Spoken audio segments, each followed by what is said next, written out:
This is my instant reaction to Resident Evil. Welcome to Raccoon City.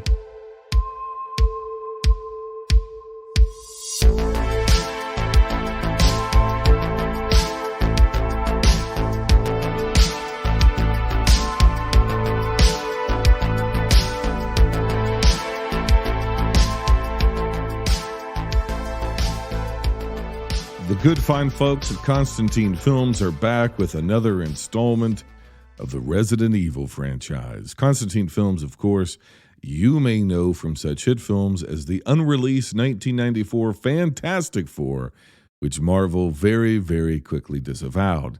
And if you are a long-time binge lord, that's what we call our listeners around here. If you're a long-time listener of binge movies, then you know that many moons ago, I did a ranking episode of the entire Paul W.S. Anderson, for lack of a better term, Resident Evil series, and it broke my brain.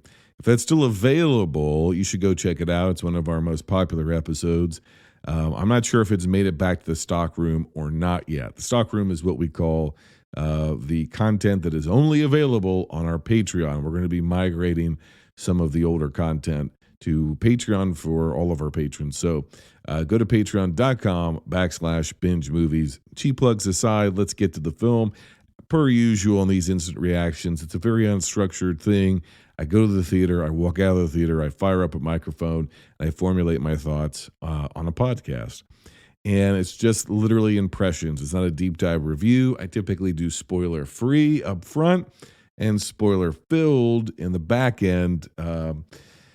It's going to be hard to do that with this movie only because it is essentially the plot of the original first two Resident Evil games. They have cherry-picked characters and ideas and settings and scenarios and plot points from the first two games. Now, I will freely admit to you that when these games came out, I was too terrified to play them.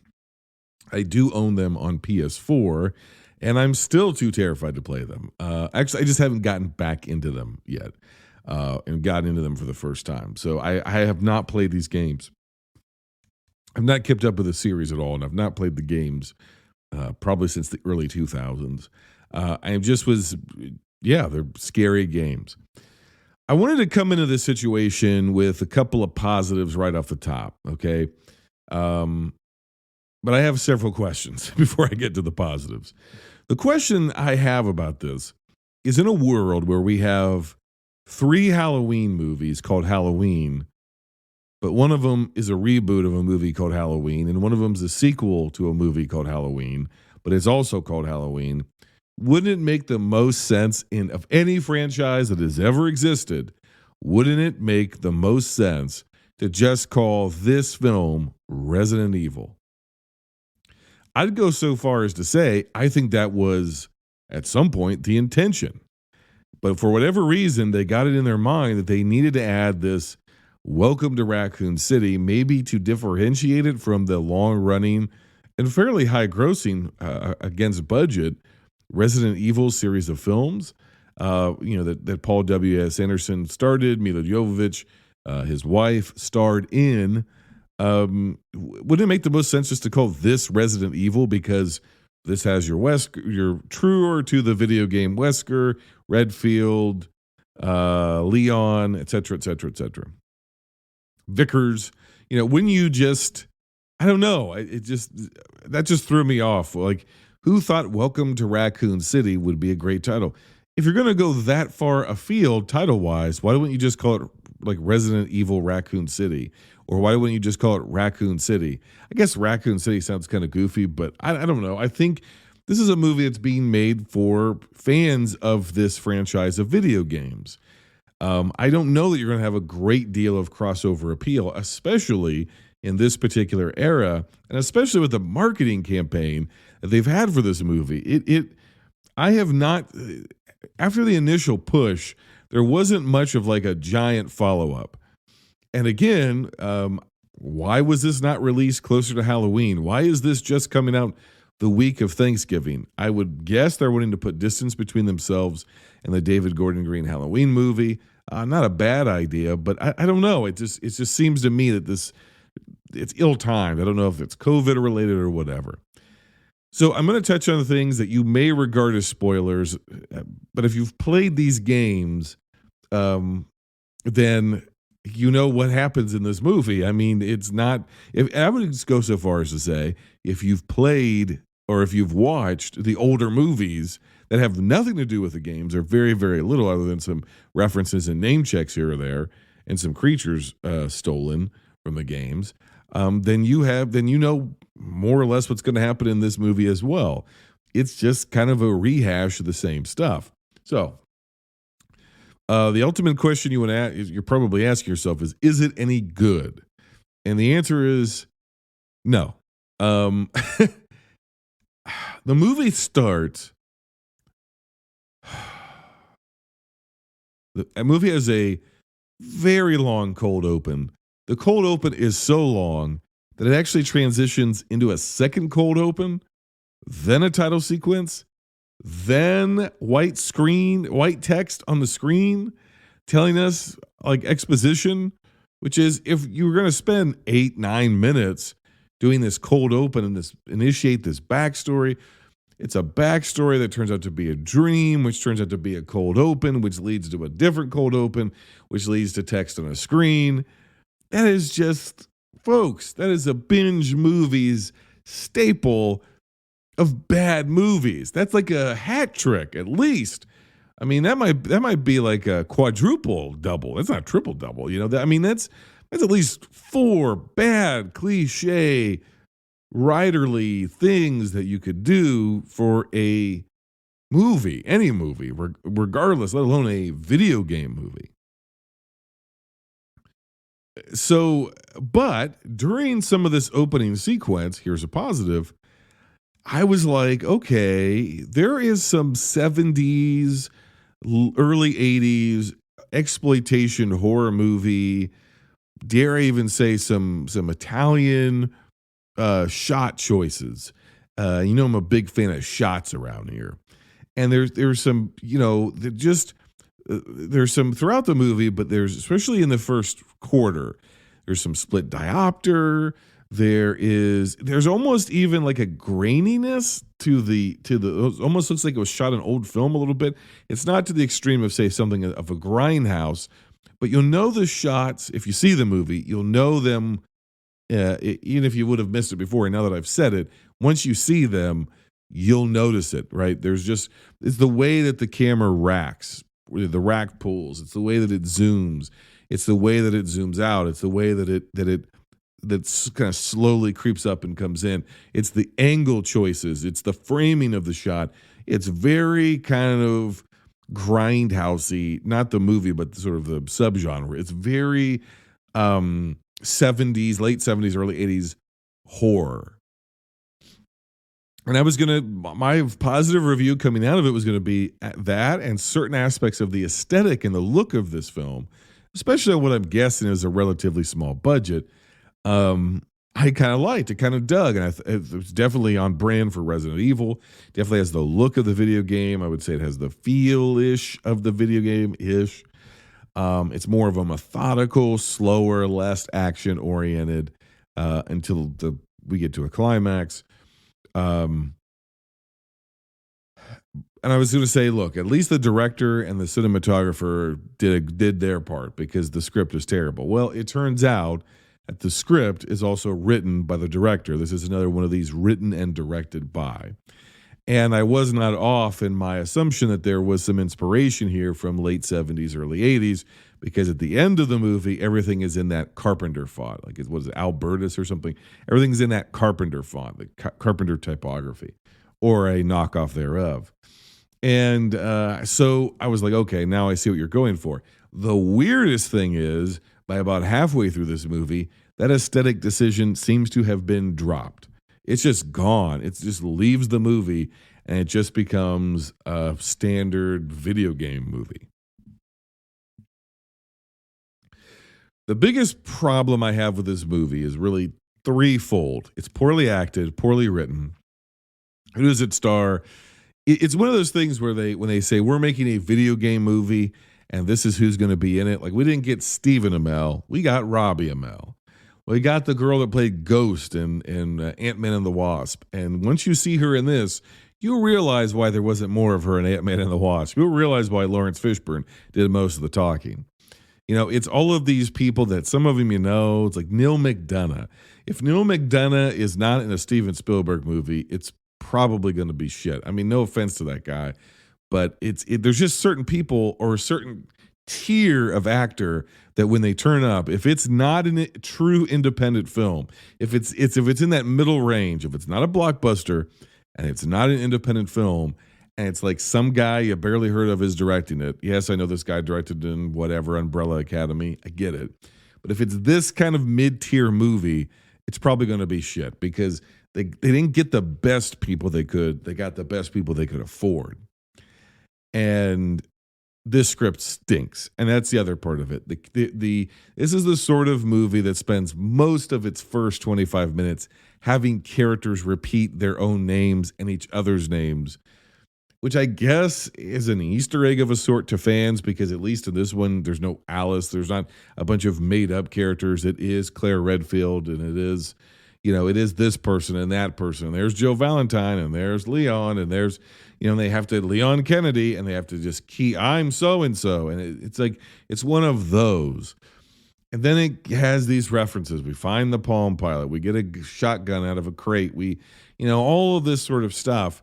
And again, I'm not opposed to franchise references. Go see my Ghostbusters conversation after seeing that on opening night.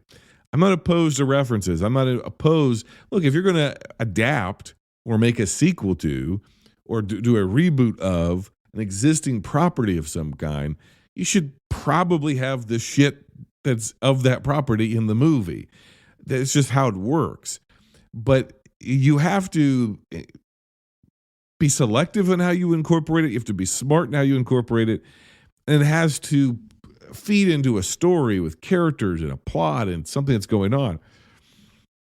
The plot is real simple. Shit goes down in Raccoon City and they're going to nuke the city and you have to investigate. I'm talking about like it's a video game. There's two groups of people and they converge at a certain point and they're trying to make their way through this town. And they got to get out of town before it blows up. And they meet a series of creatures that look no better than the early 2000s versions of these creatures in either video game form or in the Resident Evil movie form. The Licker looks, I'm sure he looks better, kind of, but he doesn't look much better. I'm sure if you did a shot-by-shot comparison, there'd be better shading or texture or this or that, but in no way, shape, or form does it look real. In no way, shape, or form do all these different abomination creatures that end up mutating and existing. There's only a couple of them. Do they look at all real? I think Neil McDonough at some point when he transforms, and that's a bit of a spoiler, but when he transforms and he becomes some kind of a creature, I think that I think they did practical prosthetics and then they digitally touched it up or added to it because it goes from looking like partly real to not real at all and back and forth. And then the final form of the big bad monster in this movie is laughable. It's laughably ugly. It's laughably bad. So if you've got bad acting, you've got the most of the quote unquote sets I assume are digital, like the police station. A lot of the town felt digital. Some of that wasn't bad. Some of like the digital lighting they added and smoke and different things like that wasn't bad. There's like aesthetic choices in this movie that are like pretty good. And you're like, okay, this movie is kind of getting closer to that sort of investigatory, spooky vibe of the game. The difference is the game is scary. There is nothing scary because when monsters do turn up, they're so clearly not a part of any form of reality. There's just this giant uncanny valley you fall into. And on top of that, the zombies or infected townspeople, I think we're all still pretty burned out on zombies. I know I am, having been a huge zombie fan. And even if I wasn't, there's nothing remarkable about these. At times, they look even kind of silly, kind of laughably bad. And there were people kind of chuckling unintentionally at certain scenes, and they were not laughing at the handful of bad jokes that are in this movie.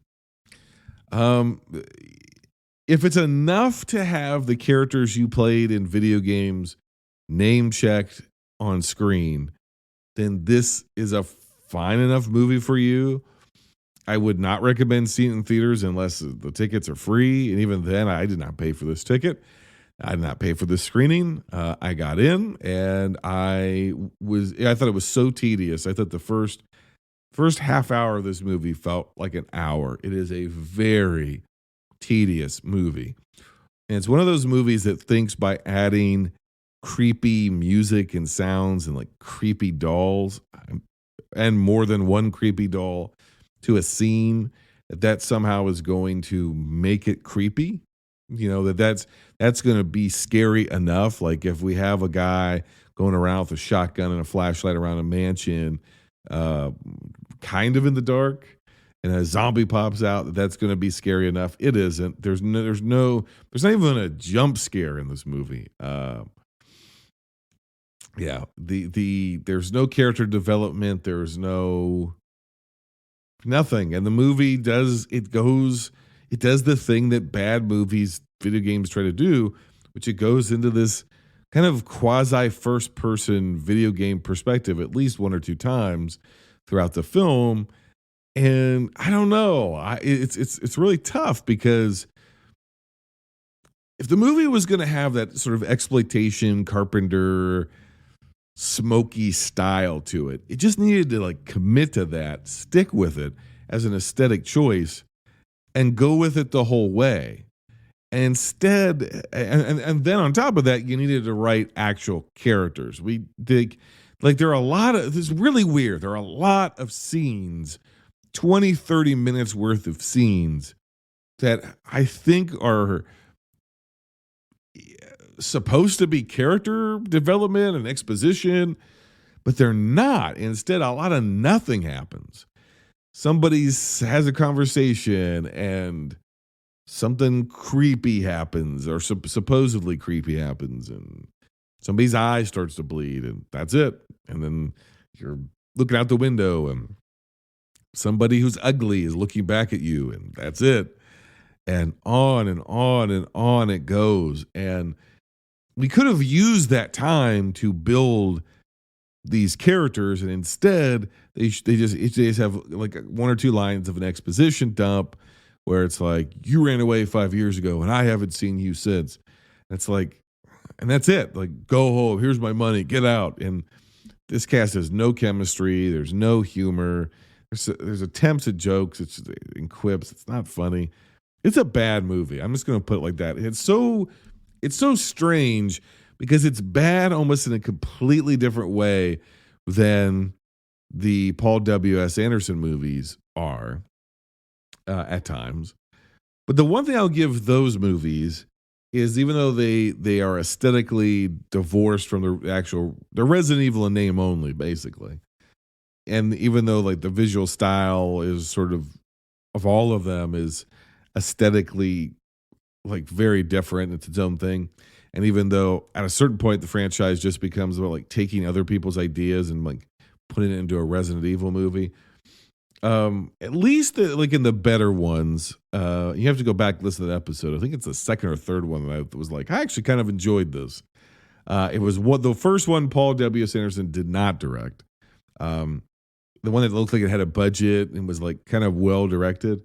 I think Mike Epps is in that one, if I'm not mistaken. Maybe. I kind of dug that one. I thought that one was like pretty fun. There's a couple of them in there that are pretty fun. And if nothing else, some of them are like dumb fun. This is just dumb and dull. And it's like, if you could somehow get some of these cool shots and this cool throwback aesthetic and some of the more almost like indie horror sensibilities that show up in the first, again, quarter to half of this movie, and actually give it like a decent script, it'd be kind of interesting. It would be a good movie. And that's almost what's more frustrating about it is, I think right now it's saying about like 50% approval rating. And that's where I see it kind of landing. I think that's where it's going to kind of be. Um, I think it's going to be somewhere probably like in the, I don't know, 35 to 50 range. I know it's a pretty wide range, but there's just not a lot. There's not a lot to talk about. There's not a lot to grab onto. Because at the same time, like it's the fall of Raccoon City, and would think that would be kind of interesting. Although we've seen an aspect of that before, they have this like ticking time clock, which is almost more like The Shining, where it's but it happens like every handful of minutes, and it's like after a certain point, you're saying, okay, well now it's 20 minutes later, or like it's like the idea is every time we see what time it is, situations have gone further to shit in Raccoon City. Fair enough. It could have been like a really good kind of device. The issue is our main characters, don't know the city is going to be nuked until the last 5 minutes of the film. So they don't know that there's a ticking time clock. And because we don't care about our characters, we don't care that there's a ticking time clock. All we know is the movie, it seemed or seemingly edited together with a timestamp. Cut, timestamp, next scene starts. Serves no purpose. After a certain point, you're like, okay, whatever. Like I know, okay, it's been 20 minutes. Who gives a shit? And there's no story progression. You know, I understand this one's like on a way lower budget, but like, I don't know, having like 20 zombies in a mansion and 20 zombies at a gate, 40, maybe 50, at most 100 total zombies, an entire town. You can say, well, the town's abandoned and nobody lives here but the poors, which is what the movie says at the beginning. Okay. I don't know.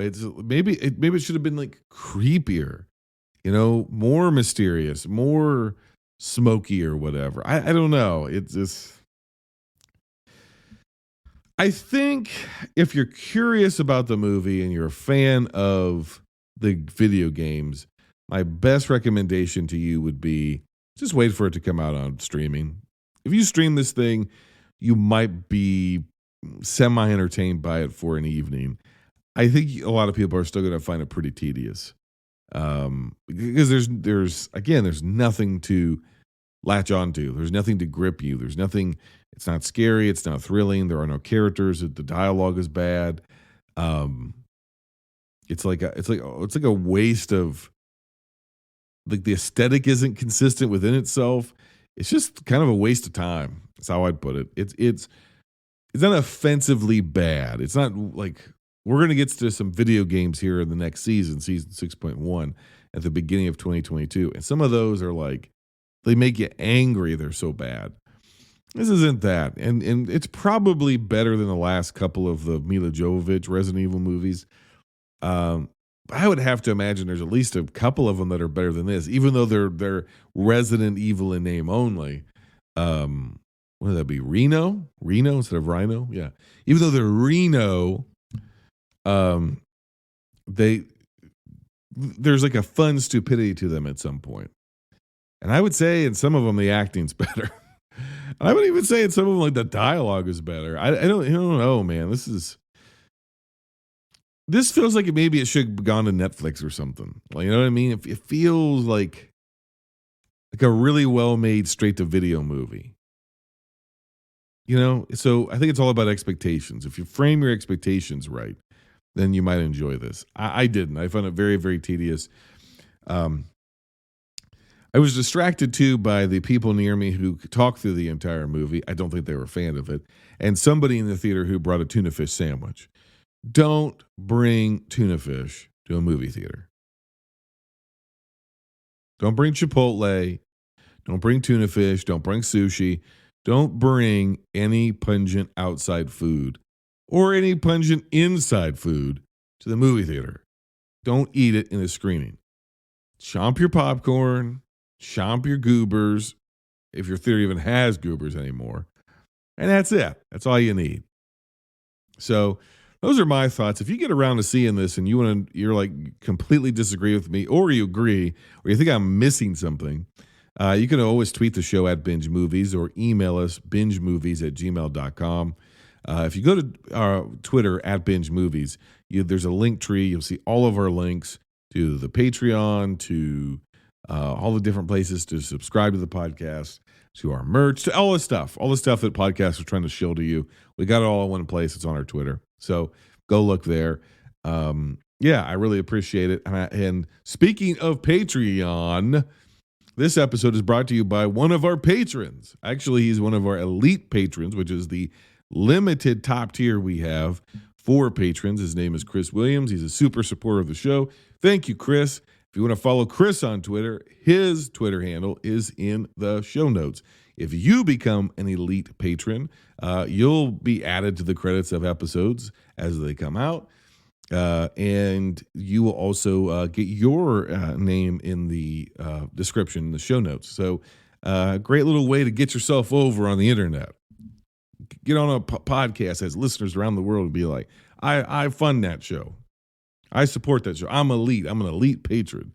Everybody like, this guy, this gal, they're cool. Speaking of binge lords, if you're a lady, you're still a binge lord. We don't have binge ladies. We just have binge lords. Gender neutral term, all inclusive. That's how we roll here. So I know we've picked up a bunch of new subscribers. Thank you so much for coming by. I wish this was a more interesting review, but please stick around. We've got some great stuff coming up next week. Last Movie Standing. If you've never listened to a Last Movie Standing, you're missing out because all of our seasons culminate in Last Movie Standing. A lot of podcasts, it's episodic, but doesn't really build from one to the other. It's just this topic or that topic. And you can kind of dip in, dip out. I'm not interested in that. I don't really like those movies, so I'm not going to listen to that. Every one of our episodes has stakes, folks, because whatever's added to the guest list or the short list, that is going to make up the total lists that competitors get to choose from, filmmakers and film critics at the end of the season. And they have to select the best of the best and debate the two best films from the entire season against each other. And then we give it to you, the listeners, on Twitter at Binge Movies. We put that son of a bitch in a poll and we let you vote. And sometimes some folks come on, they make some wild ass choices. It's always fun. It's always controversial. So listen to every episode. Download them all. Give them a thumbs up. If you like what we're doing here too, last little thing I got to get in. Of course, I'm going to ask you, go to Apple Podcasts, leave us a 5-star review. I got to get all the plugs in, man. So that it is what it is. I more than anything, I'm kind of interested in what you guys think of this Resident Evil Welcome to Raccoon City. I found it to be dull and tedious, but at times aesthetically pleasing, if not aesthetically inconsistent. So, yeah, that's all I got to say about that one. Until next time, binge on.